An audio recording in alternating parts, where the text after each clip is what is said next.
Bismillahirrahmanirrahim. Dear students, Assalamu alaikum and welcome to PMDC online lecture room. Today we will discuss topic semiconductor from second year course chapter number 7. Introduction to semiconductors. First we will define semiconductors. A semiconductor is a material whose conduction ability lies in between of conductors and insulators. Dear student, what is meant by conductor and insulator? In a conductor, electric current can flow freely. In an insulator, it cannot.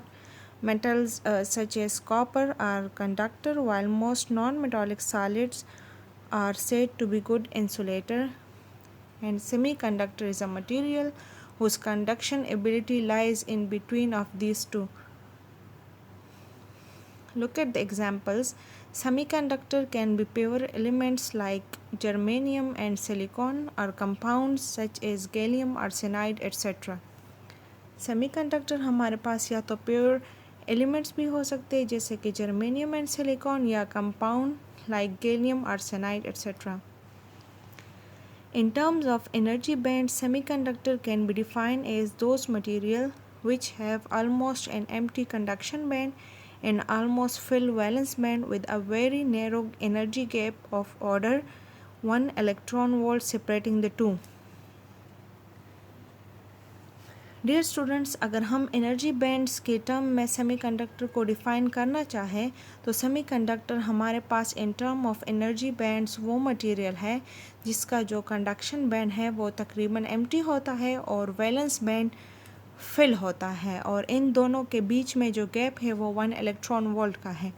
Dear student, energy band क्या है, ये conduction band क्या है, valence band क्या है, तो देखते हैं. Energy band. In any material, there are two energy bands. Valence band. The valence band is the band of electron orbital that electron can jump out of moving into the conduction band. When excited, the valence band is simply the outermost electron orbital of an atom of any specific material that electron actually occupy. Valence band में हमारे पास electron होते हैं और जब ये excite होते हैं तो ये कंडक्शन बैंड की तरफ जाते हैं. The second one is conduction band. The conduction band is the band of orbital that are high in energy and are generally empty. In reference to conductivity in semiconductors, it is the band that accept the electrons from the valence band. Gee, what is meant by forbidden gap? So these two bands, valence band and conduction band, are separated by energy gap called forbidden gap. The valence band contains with electrons. Valence band में हमारे पास electron होते हैं. The electron can move to the conduction band if it have enough energy in the form of light or heat. हमारे पास जब electron को light या heat मिलते हैं इनफ अमाउंट में तो वैलेंस बैंड से इलेक्ट्रॉन मूव करते हैं और कंडक्शन बैंड में चले जाते हैं. When the electrons absorb enough energy to jump from valence band to the conduction band, the electron is said to be in excited state. Dear student, जब electron energy absorb कर लेते हैं in the form of heat और light, so electron valence band से jump करते हैं conduction band में, और जब इलेक्ट्रॉन वैलेंस बैंड से कंडक्शन बैंड की तरफ जाते हैं तो हम कहते हैं कि इलेक्ट्रॉन एक्साइटेड स्टेट में आ गए. The concept of energy band is particularly important in classifying material as conductors, semiconductors and insulators. इसी एनर्जी बैंड की वजह से हम कंडक्टर, सेमीकंडक्टर और इंसुलेटर को क्लासिफाई करते हैं. The energy band diagram of semiconductor and insulator are as follows. Dear student, this is figure 1.1 energy band diagram for conductor, semiconductor and insulator. Dear student, इस figure में आप लोग देख ले पहले पिक्चर को जो इंसुलेटर के लिए है. अब इंसुलेटर में वैलेंस बैंड जो पिंक कलर में आप लोगों को नज़र आ रहे हैं और कंडक्शन बैंड जो ग्रीन कलर में नज़र आ रहे, इसके बीच में जो बैंड गैप है वो ज़्यादा है. तो अगर इंसुलेटर को हम टेम्परेचर या कोई एनर्जी या जो भी चीज़ इसको अप्लाई कर भी ले तो ये जो गैप है ये हमारे पास ज़्यादा है, तो इस वजह से वैलेंस बैंड से इलेक्ट्रॉन कंडक्शन बैंड में नहीं जाते। इस वजह से इंसुलेटर में कोई करंट या इलेक्ट्रिसिटी कंडक्ट नहीं होती। बात करते हैं सेमीकंडक्टर की, तो यहाँ पे वैलेंस बैंड और कंडक्शन बैंड के बीच में जो बैंड गैप है, जो फॉरबिडन बैंड गैप है, वो कम है।